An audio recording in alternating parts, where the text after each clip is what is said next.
EOC. So as always, this is virtual meetings being recorded. Make sure that you keep your microphone muted, your camera active at all times, and we will have a Q&A section at the end. So if you could direct your questions to the chat, and we'll get to them at one of the question and answer slides.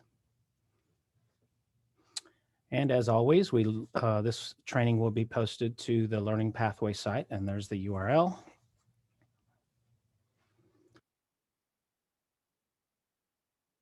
All right, so our learning outcomes for today is to understand STAAR procedures and guidelines, understanding the forms that go along with it, accommodations, and then any necessary security measures that we need to take. All right, so let's start off by looking at our calendar. On June 22nd, we have our English 1 testers. That's for paper and online, along with our U.S. history. The next day, the 23rd, Algebra 1, paper and online. The 24th, Biology and English 2. And then all makeups should be done by the end of the 25th if they're going to do paper makeup. Again, just a reminder, no virtual testing at home. Everything has to be at the campus level. So everyone will come to campus and test. And then our additional online administration dates. There you see June 28th, July 1st, July 2nd, that Friday is the day that we're going to observe 4th of July. So the district will be closed. So it will be cut off on Thursday. And I know some of you have turned in alternate plans for moving around your EOCs. Just as a reminder, English 1 and English 2 cannot be moved. They have to be administered on that Tuesday and that Thursday. So if you've sent your plans in, thank you for doing that. If you're changing some tests around, that's fine, but we do need to know about it. Also, English 1 and English 2 cannot be administered on week 2. That's a little different in the summer. So if you have an English 1 or an English 2 tester or a kiddo that needs both, they will have to take it that first week. There is no online English 1, English 2 during the summer. At week 1 check-in, which is going to be for alternative schools, will be that Friday for regular high schools. I think we're going to give people the option to either come on Friday or Monday. You're going to inform ADQ of how many potential online testers you have for the following week. We realize that it's summer. A lot of those kiddos may or may not show up, but we still need to include them on that list and also have them in the system. So if they do show up, we can go ahead and test them. You're also going to submit a roster with those kids' names on it, and your paperwork will be submitted after week 2 testing is over. And again, as always, make sure that your LOC is on all paperwork, as oftentimes Patricia will print it and it piles up on the printer. And if you don't have your campus ID on there, it's hard to tell where that came from.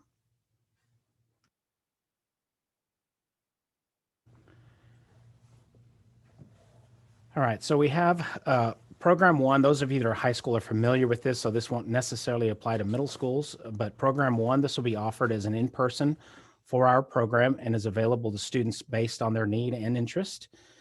So this is for any student who has failed 2 or more EOCs. They'll be enrolled in person during summer school at their campus. It's also for any student who failed the STAAR EOC test and the course that's associated with it. They'll also be attending in-person learning sessions. Then we have program number 2. This is going to be offered virtually and will not require in-person attendance at any campus. And all assignments will be completed asynchronously through Edgenuity. And this is offered only to students in non-STAAR EOC courses or for electives or advanced courses. So you have those 2 different programs there. All students who need to take a STAAR EOC, of course, must do so on campus, as we mentioned previously.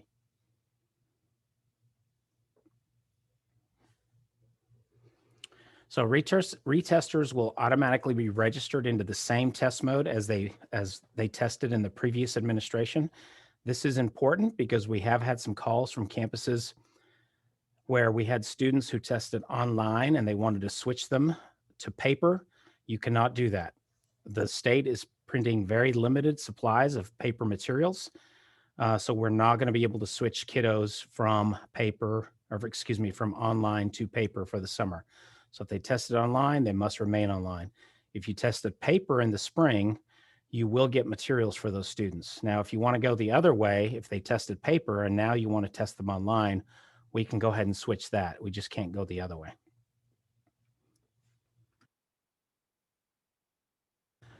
So as always, if a student becomes ill during the test or has to leave campus before completing the test, the student can be given a makeup at a later date. Of course, with paper administration, that's going to vary, so make sure that you contact us for guidance. Do not submit the online test on the day the student is ill. So if a student starts an online test and then becomes ill and has to go home, there is a chance that we'll come back. So don't submit it, leave it, just hang it out there. And then when the student returns, he or she completes the test and we will submit the test at that point, or the student will submit. At any rate, contact us and we'll give you guidance.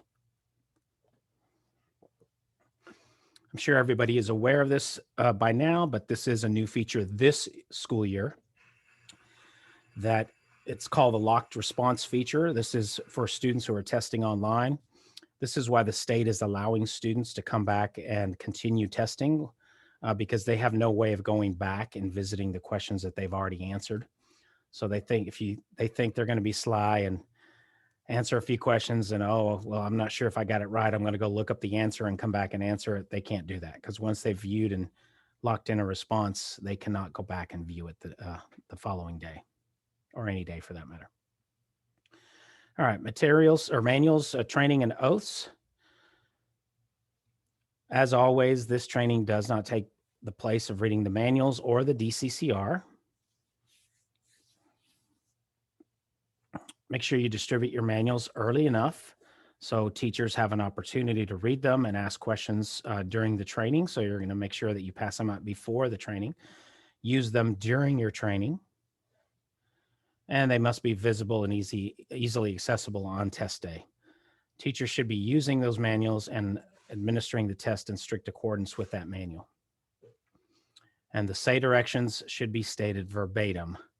They're not making up their own statements. And then online directions, as we all know, are separate from paper directions. Make sure that your teachers know this. We had several incidents this last go around with online testing where the teachers said they didn't know where the directions were, so they just read the standard paper directions. Well, as we know, that's not good enough. So they have to know that those directions are in there. And then they have to know that they're allowed to help ELs understand the directions, whether it's translating or rephrasing or repeating.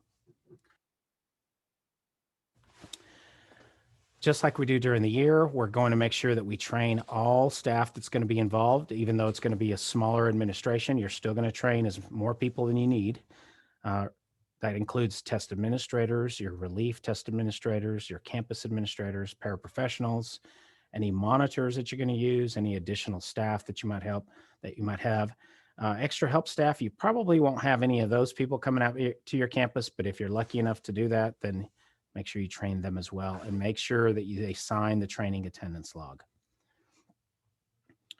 Test administrators should be trained in security, and hopefully everybody at the campus level is. They also have to be trained on this test administration, so you're going to redeliver this training. They should be certified, and they must be employed by the district.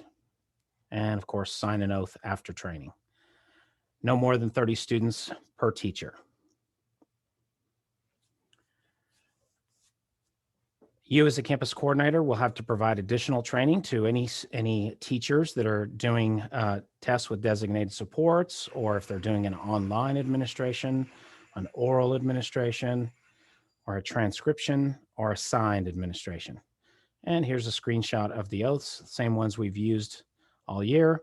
If you are going to have a different test coordinator at your campus, make sure that they fill one out and bring it to check in with them, because obviously that'll be different from what we have on file. And then the same thing goes with the principal. If your principal has left, or if you have a new principal as an acting principal, make sure that they sign an oath as well. All right, so as you plan for June testing, Some things to keep in mind. We're still considering the ramifications of COVID-19, so make sure that you have a backup CTC, as we've talked about before. Train additional test administrators more than you think you'll need. Plan to test virtual students in a separate location. And plan for backup test administrators and relief test administrators. And of course, most importantly, make sure that you communicate that plan to your staff so everybody's on the same page and we know what's going on. So as you prepare for testing, some of you may be testing in a different location. I know that some schools are going to be testing in a different location. So make sure that you're familiarize yourself with the building and that you've conducted your walkthrough prior to test day. And of course, you're checking for direct source of answers. Hopefully the campus has kind of shut down for the summer and taken most of these things down, but you still have to do the walkthrough and make sure that kids are going to have sufficient room to separate. Where are you going to put your hall monitors and your bathroom monitors? And then remember, the students can never carry their own materials. This includes their student answer document and their test booklet. Make sure that you complete your verification of pre-coded documents for those of you that are testing on paper. This must be verified.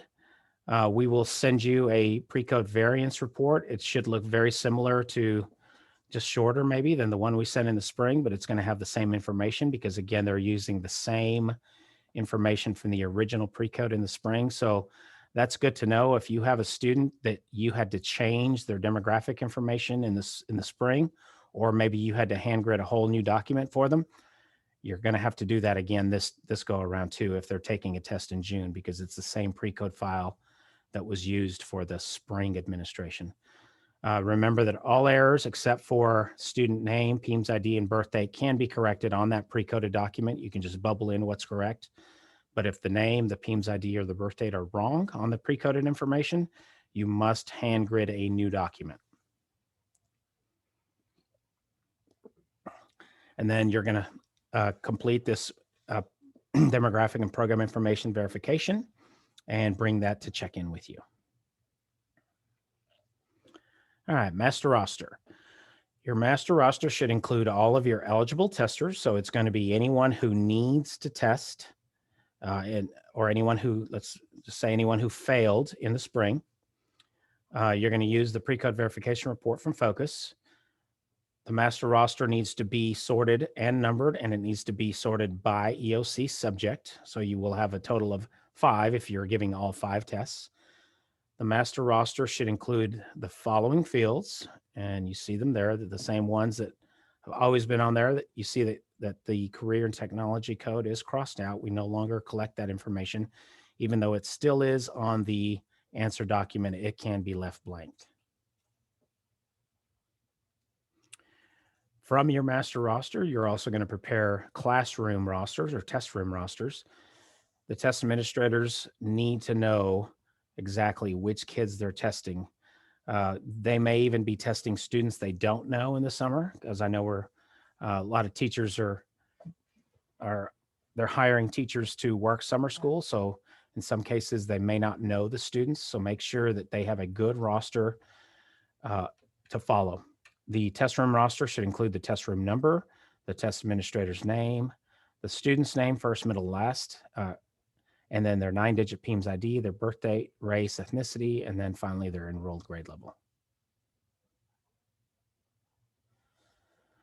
All right, so some accommodations may necessitate a separate setting. So if you have a student that has an accommodation that's going to confuse, disrupt, distract others, that student will probably have to test in either a small group or an individual administration. So make sure that you keep that in mind as you're going over accommodations for students.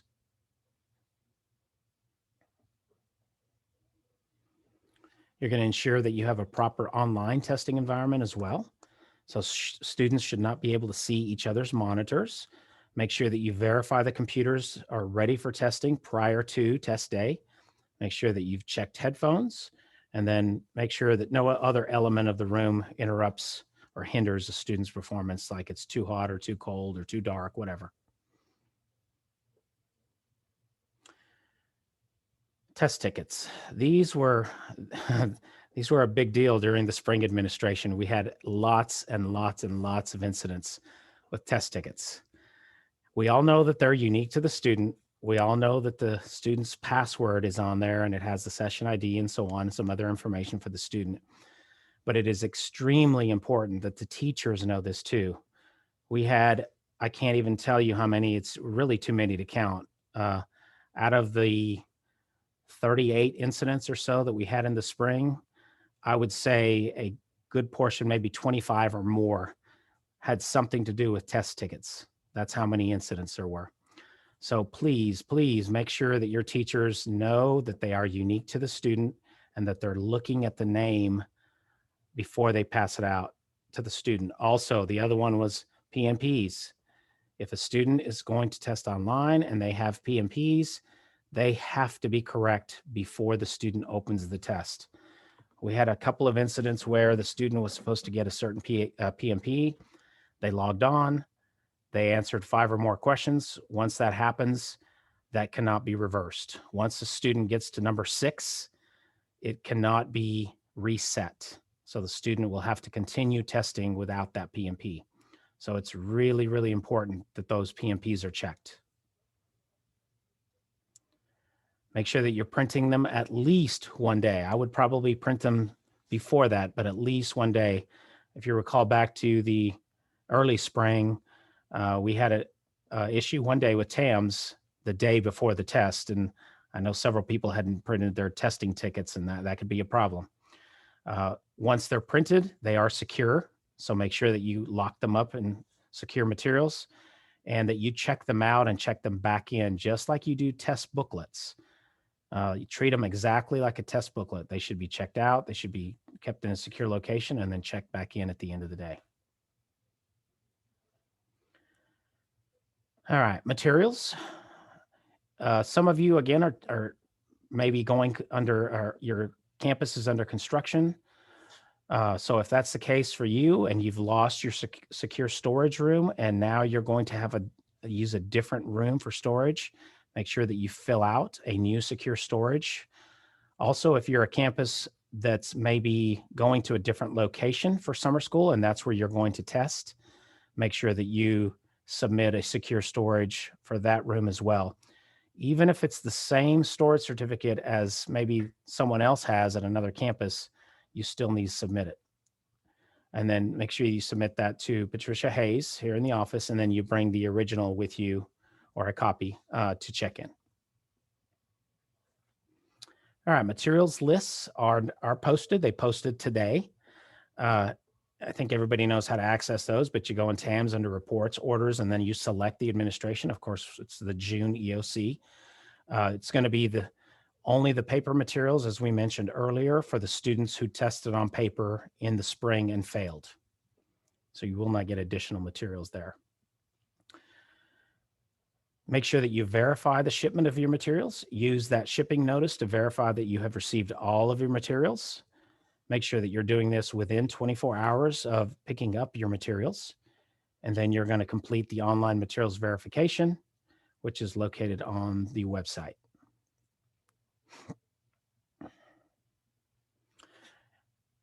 If you need additional orders, and by this we mean if you're needing 1 or 2, or maybe you need 2 of the same form number, something like that, you can order some additional materials, but our materials here at ADQ are going to be very limited. But the deadline for that is June 11th to submit your additional materials request. That can also be found online on the website. And then just a reminder, test administrators who are conducting an oral administration, again, must have the same test booklet form number as the students do. All right, so additional materials, if you need to order some, you'll be notified when those are ready to be picked up. Please don't order them and hop in your car and come to student assessment because they probably won't be ready. And as you probably all know, but I'll remind you anyway, your additional order or your initial order gets picked up at the warehouse, which is over there by the boardroom. Additional materials get picked up here at Metro at the student assessment office. And of course, you come to the back of the building, ring the buzzer, or use your use your badge. And then please do notify us if you order additional materials and end up not picking them up. Please let us know so we can take them off the shelf and send them back to the warehouse. Your STAAR materials control form, must use these. They can be generated through the iTrack STAAR system, or if you're completing it manually, make sure that you list all of the 10-digit security codes that are found on each booklet. Test administrators must verify that they have all the materials that are listed on the materials control form, and they're going to sign on the out box. Then once the test administrators check out those materials, they are responsible for the materials. So please remind your teachers they need to make sure that they count those materials in front of you before they leave your office or wherever you're checking out materials. Materials should also be returned after each test session. Under no circumstances would they be kept overnight.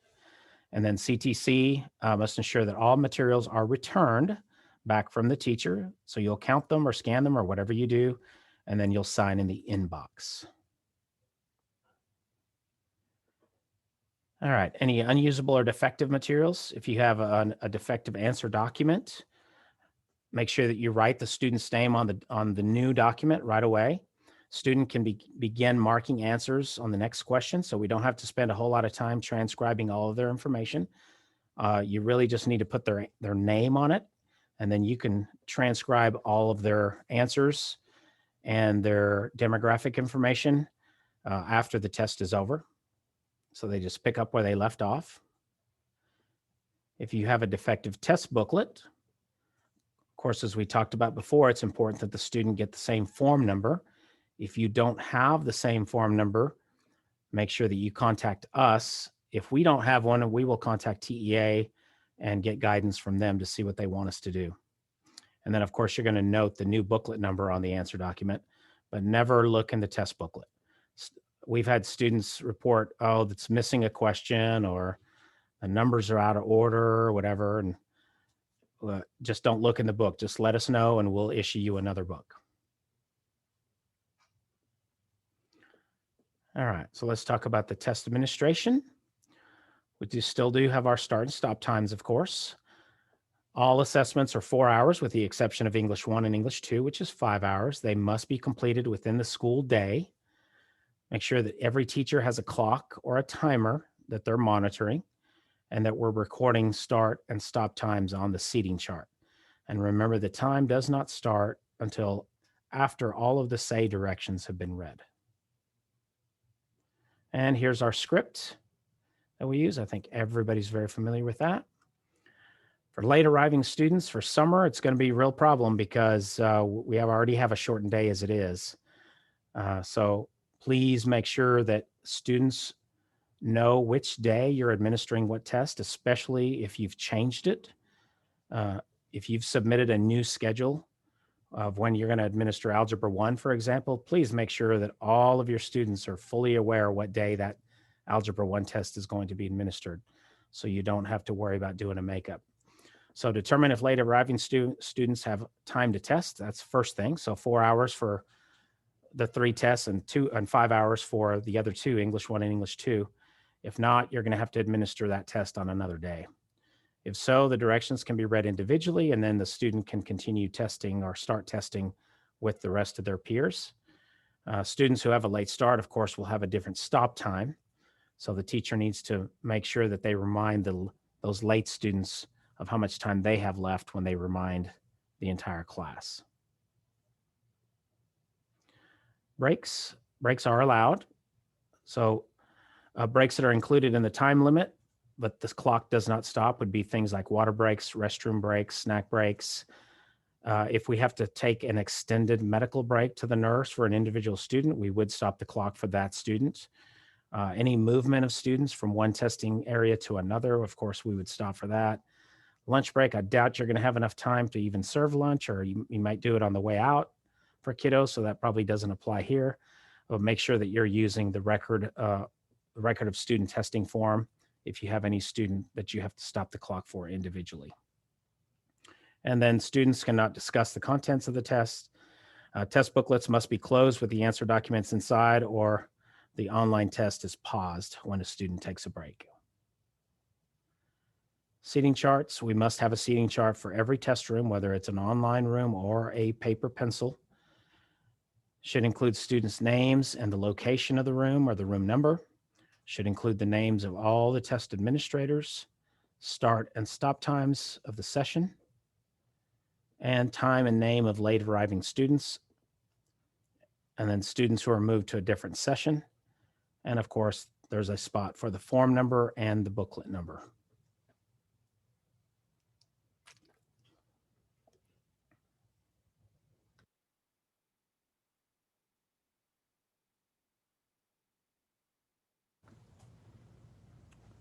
All right, for English 1 and English 2, the test administrator may read aloud or sign the writing prompt to any student who requests assistance. However, reading or discussing student compositions is not allowed at any time. So at no time during or after the administration of the assessment are the teachers permitted to assist students with writing composition, and compositions cannot be copied. English 1 and English 2 teachers must not elaborate on the prompt. They cannot give students an opening or a closing statement. They cannot translate the prompt into another language, and they cannot give students an outline. Dictionary policy. So the following types of dictionaries are allowable. So we'll just list them all there. The same ones we've had all year. So I'm not going to read each individual one.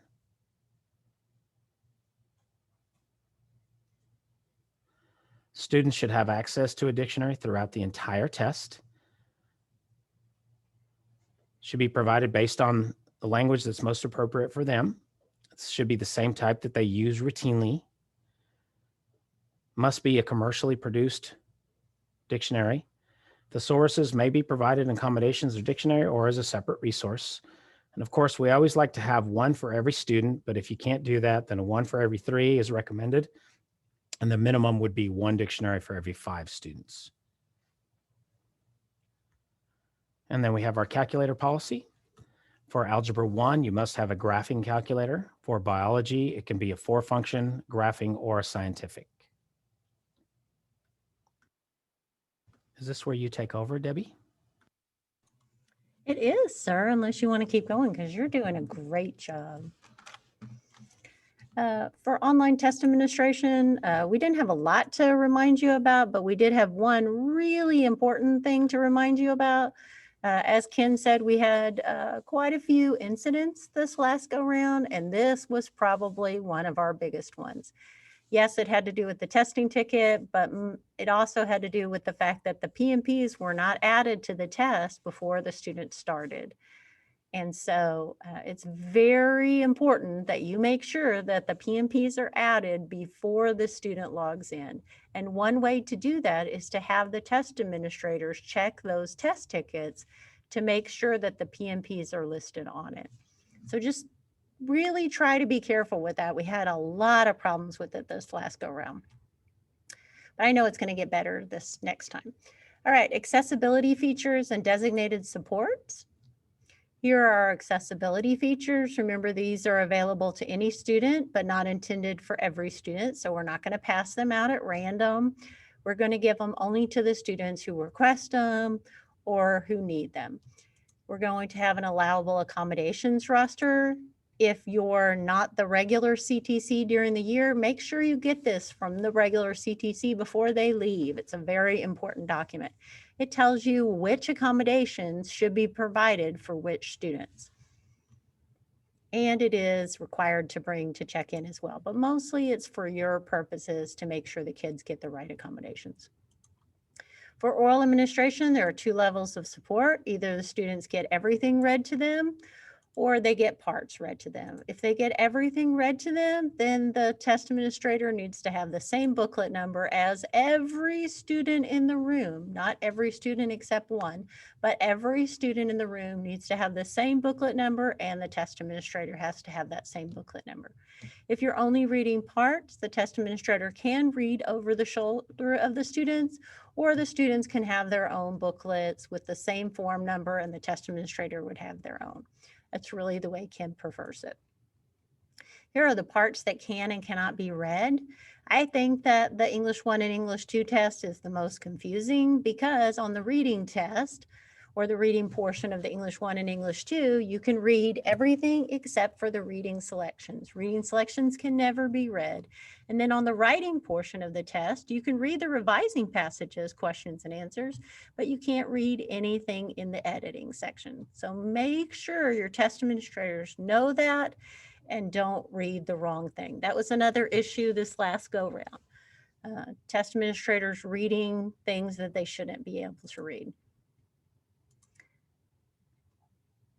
Test administrators, remember, have to have separate training if they're performing an oral administration on this go round, and they need to be aware that they're viewing secure content. Just because they're able to read it doesn't mean they can talk about it.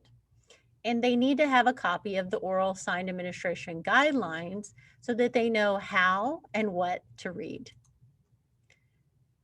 The test administrator cannot, however, perform calculations or respond to the items in the test booklet. That's only for students to do. I don't care how bored you are, you can't work out the problems. And full orals that are on paper cannot be given in the same room with a partial oral. And you can't have oral on paper with non-oral on paper. Now, I say paper because if you're giving an online test, one of the beauties of online test is you can put those two together or those three together. You can have oral students that are getting an oral administration, students that are getting a full oral, a partial oral, and students that are getting non-oral all in the same room because everybody has on headphones. So it's okay. Another plug for online.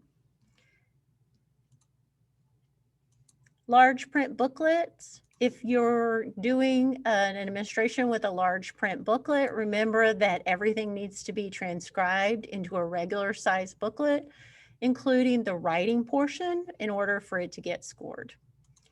A few reminders about security. Remember, a trained certified test administrator has to be present in the room at all times. Not just most of the time, they have to be actively monitoring.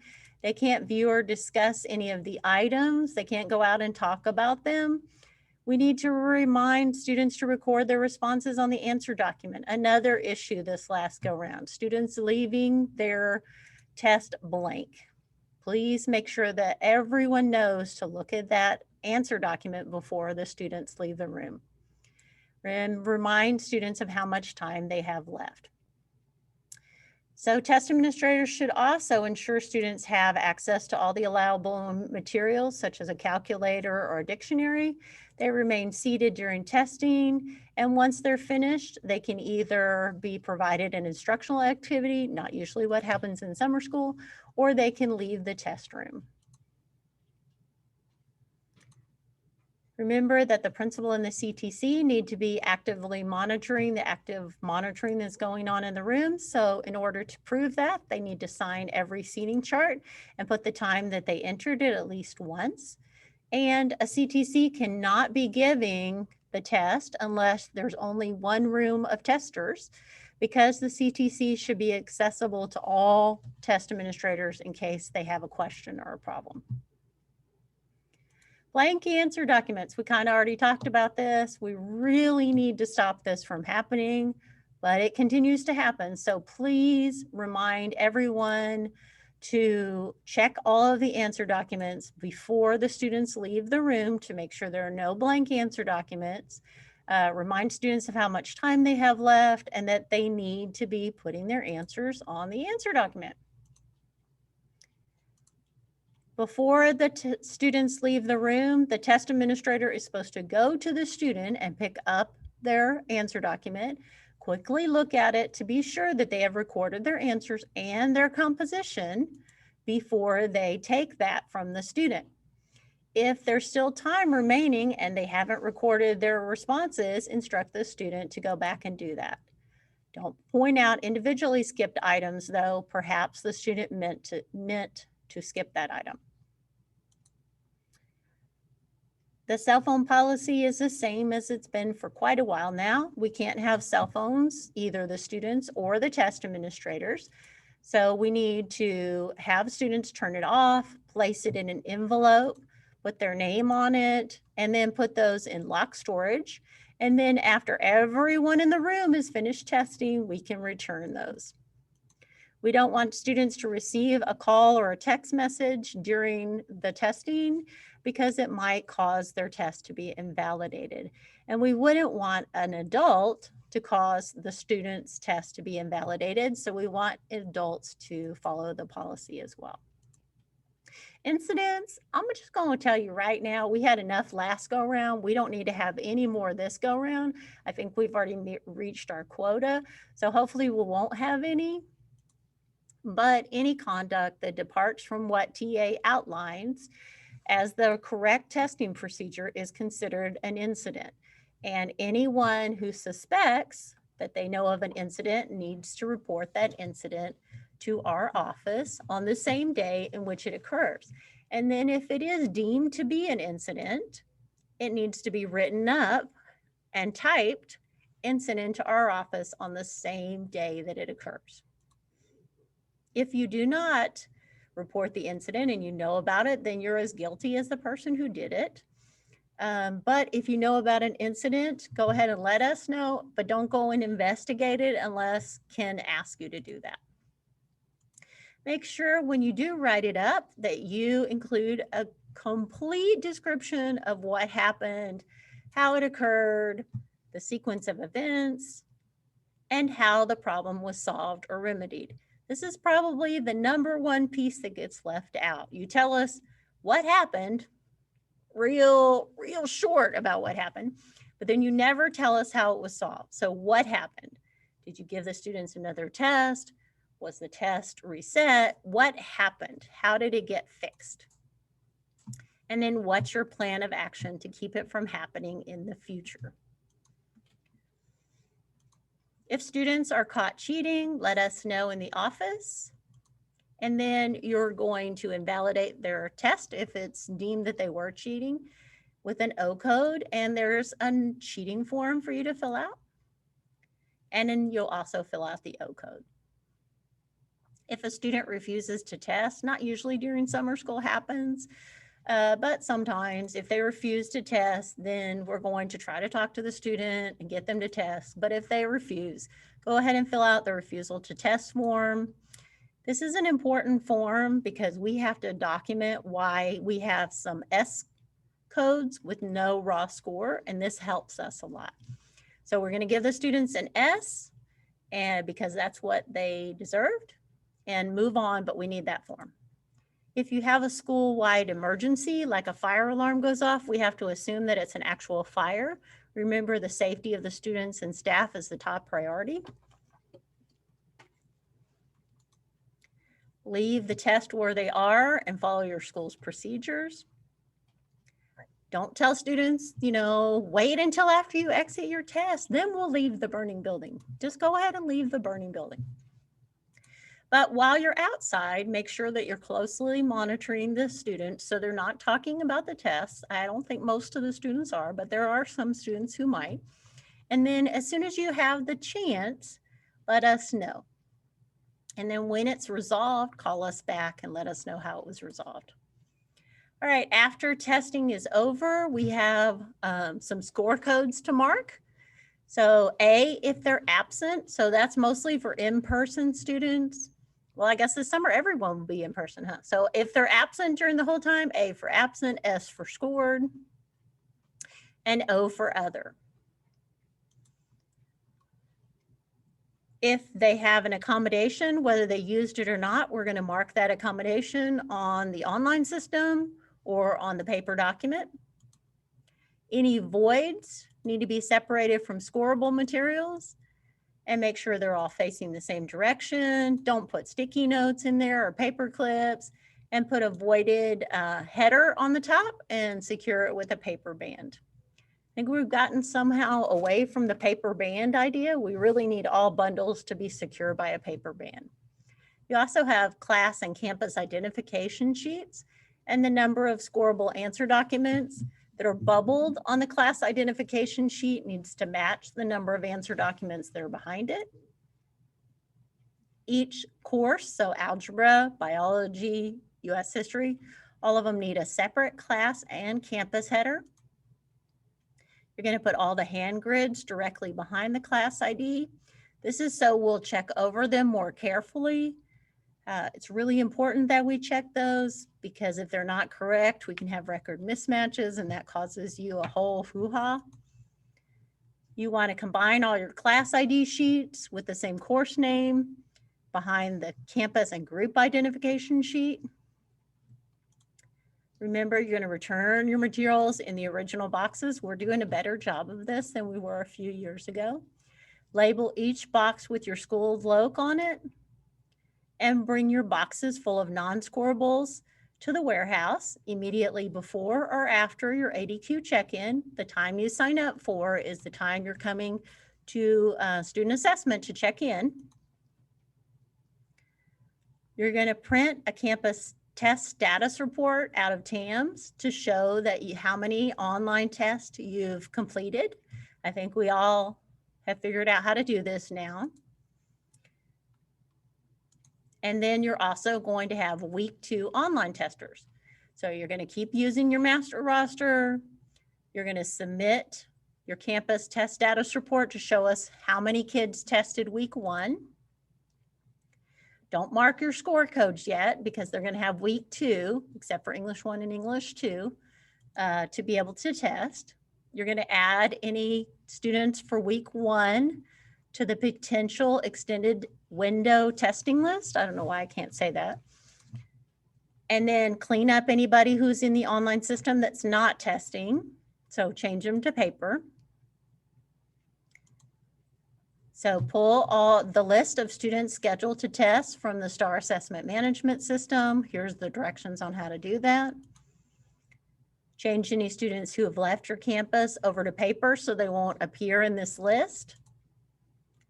Change any student who's not on the list to online so they will appear on the list. And then the ones that appear here that haven't already tested should equal the number of students on your potential extended window list. At the end of the window, we're going to mark everybody with a score code. Everybody has to be marked with something at the end. Hopefully everybody will be marked with a S. And then you're going to run your campus test status report at the end to make sure all of your students were marked with some score code.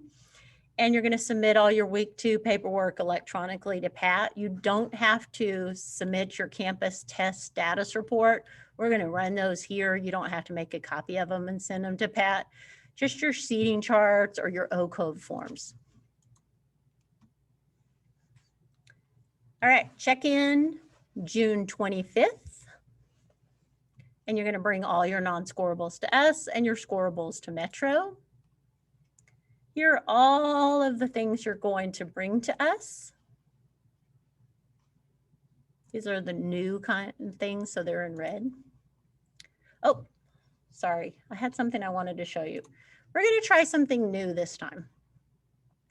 So a lot of people had trouble with getting their tests to add up this time. Not as bad for the high school, the EOCs, but we're going to try this out and see how it works out. So we're asking that you complete this top part of the checklist before you come to check in. And so your number of paper testers, you're going to put right there.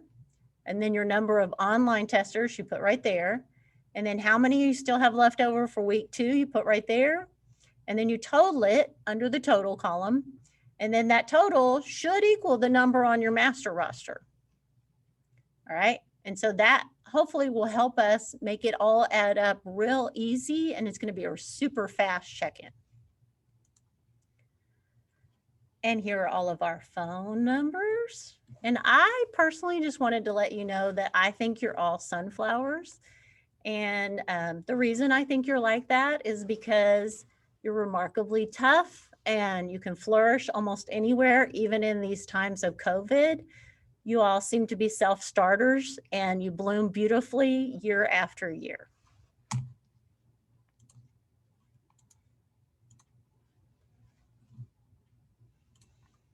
Look at Debbie with all the compliments.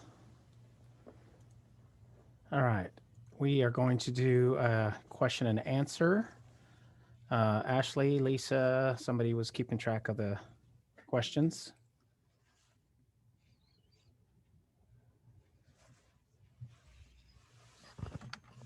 Are you there? Can y'all hear me? Yes, we got you. Okay. We have some questions. Somebody asked if this was for EOCs, and the answer is yes. This is EOC training. We had a question about retesters that didn't show up for the first admin.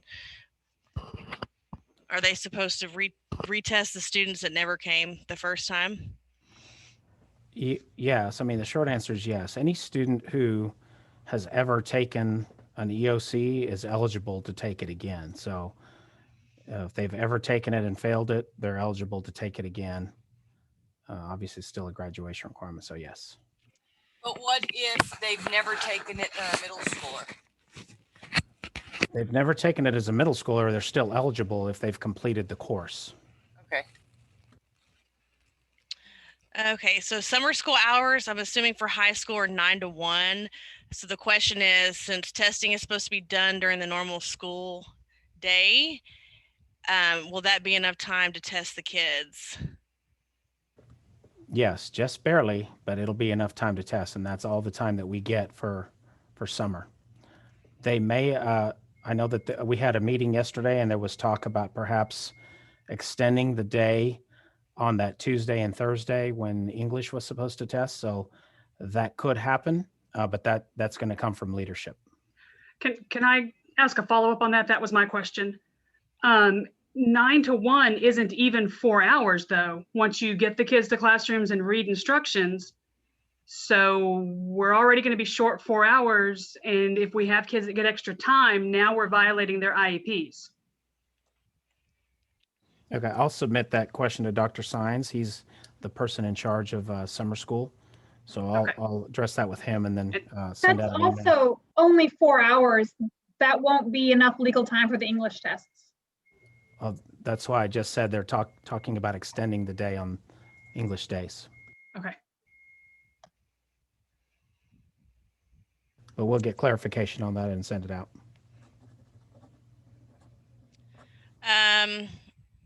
They were wanting to know the last day of the contract. They say it's the 24th, but I believe check-in's the 25th.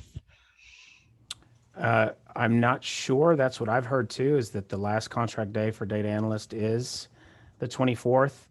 The other thing we talked about in our meeting yesterday was school leadership or Department of Innovation paying both teachers and test coordinators out of that summer school budget. So that's where your pay is going to come from. There'll be more information on filling out time cards and things like that at a later date. That since our budget's not paying for that, I can't give you specifics on that, but you'll get more on that later. But yes, they will be using the summer school budget to pay for that. Those of you that are on contract or are still going to be on contract, for example, if you're a dean or if you're an AP or something other than a data analyst, unfortunately for you, you're still on contract, so you don't get paid any extra. Ken, this is Christy. In reference to this pay, so I know that I'm going to be testing on Friday because I only have 12 rooms because no other rooms in my building will have electricity. I'm going to have to test on Friday, and more than likely, maybe Monday or Tuesday. I've already talked to my principal and they've already run it through because I already said I am not working for $21 an hour. I do not go on the clearance rack. I don't go on sale. I'm getting my daily rate of pay or somebody else is doing this. So I know you're Amen. Amen. But I don't think that I didn't say this because I truly did.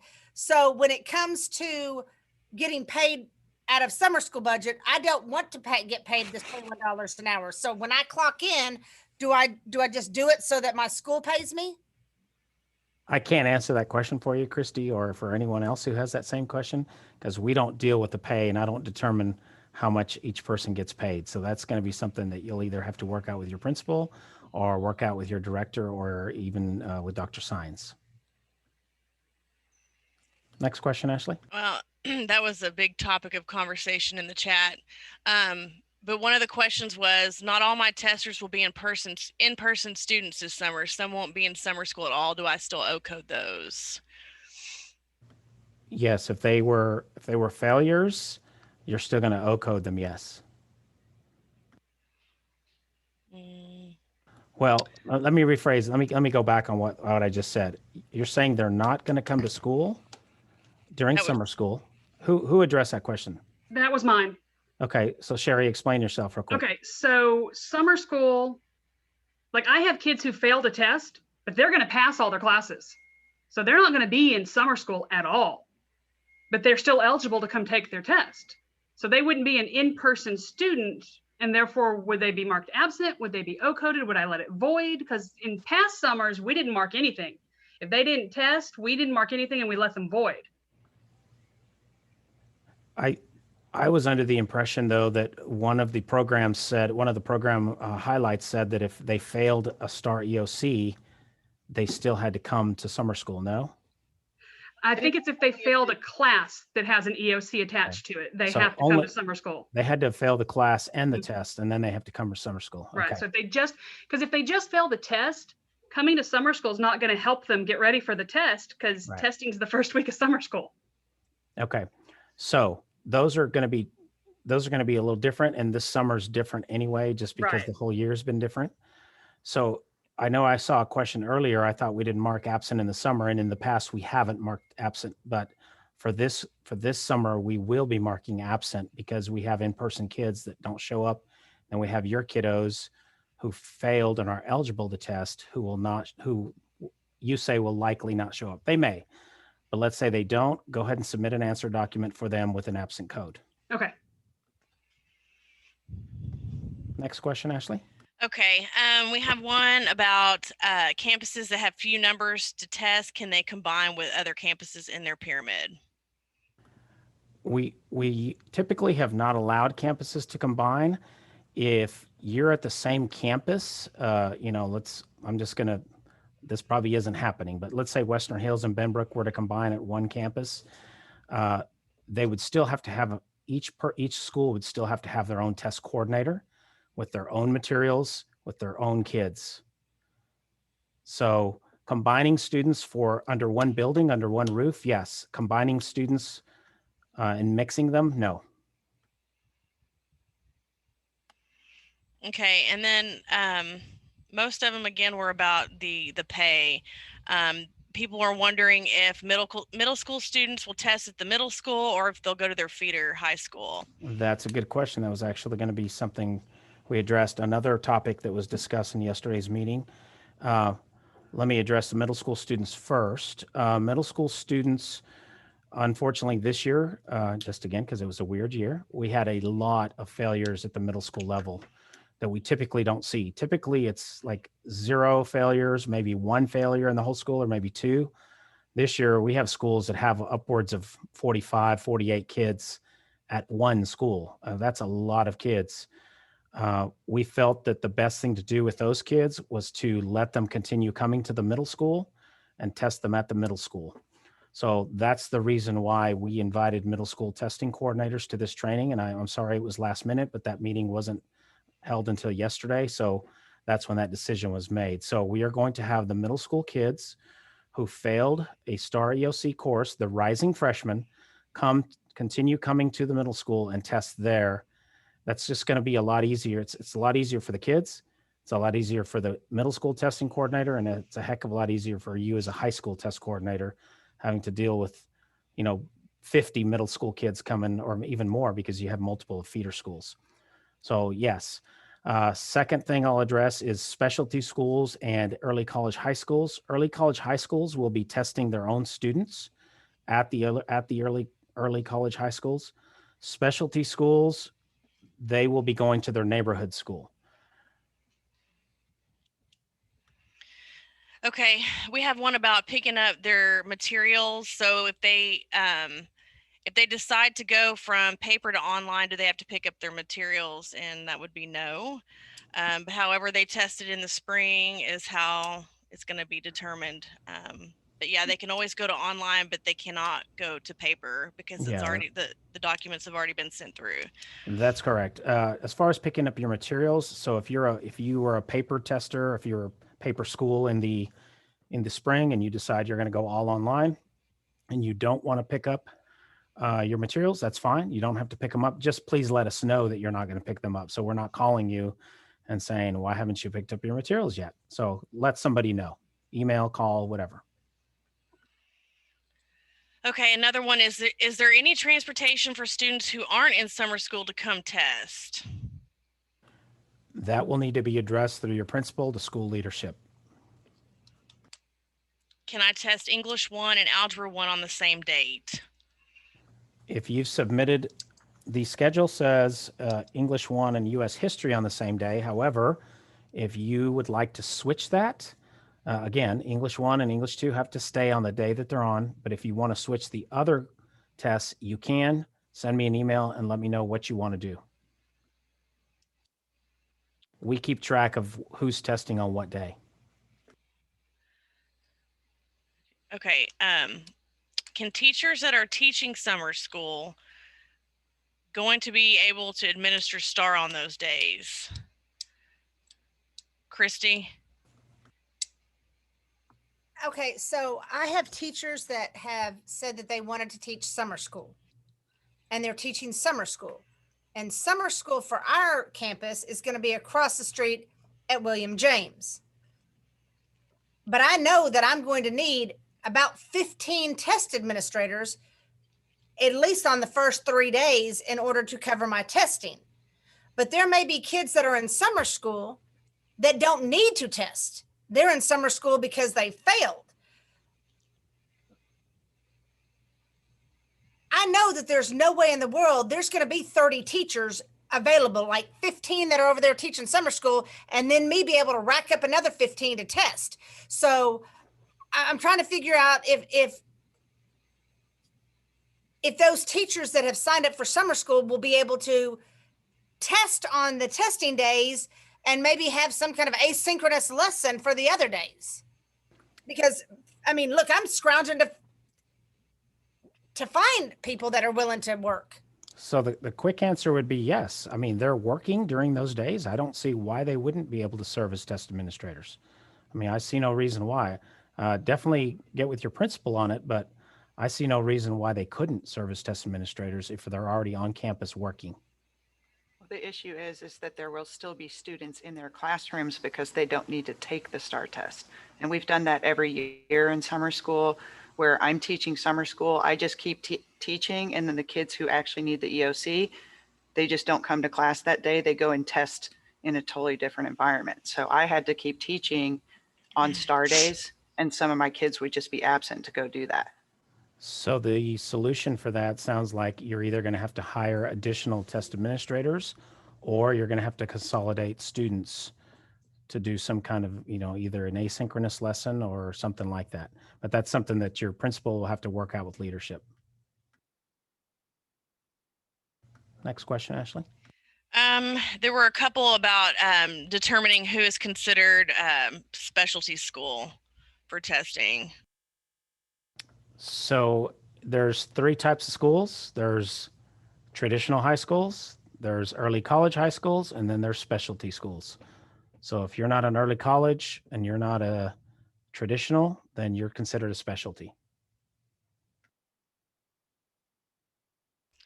That seems to be about all the questions in the chat. I had another question in the chat that Ashley, you might have missed. It kind of has to go back to dealing with the fact that our contract ends the 24th and the whole pay issue. My question is a little further than that, is can we find somebody else to be the CTC week 2? Because I know that the week 2 wasn't on the testing calendar at the beginning of the year, and some of us may have already made plans, may not be able to find childcare. So are we able to have somebody else stand in week 2? Yes. Okay. Yes, as long as you train them on what to do and they know exactly what to do. They sign an oath, they've been security trained, they've been trained by you for the administration. Yes. Okay. Can I follow up with that? So basically we're here week 2, just hanging out, hoping somebody shows. Pretty much. At daily rate, right? You're going to advocate for that. Well, I mean, if you get all your kids in, obviously you won't have to be up at your campus. Okay, it's been 5 weeks and they still haven't shown. I don't think they're going to show in the next 2 to 3. Come on, Ken. You can sit there They and try to might. be politically correct at this point, but come on, babe. You might Just want saying. to wait during the 4th of July weekend. You might want to stay up there during that time in case they show up. Okay, that's what I plan on doing.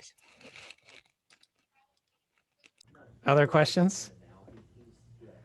All right. Glad to end on a comedy note. Thanks, Rashay, for that. Thanks for making us all laugh. All right. We will let you know when materials arrive for those of you that are testing paper. As always, if you have any questions, make sure you call or send us an email. And have a great rest of your day.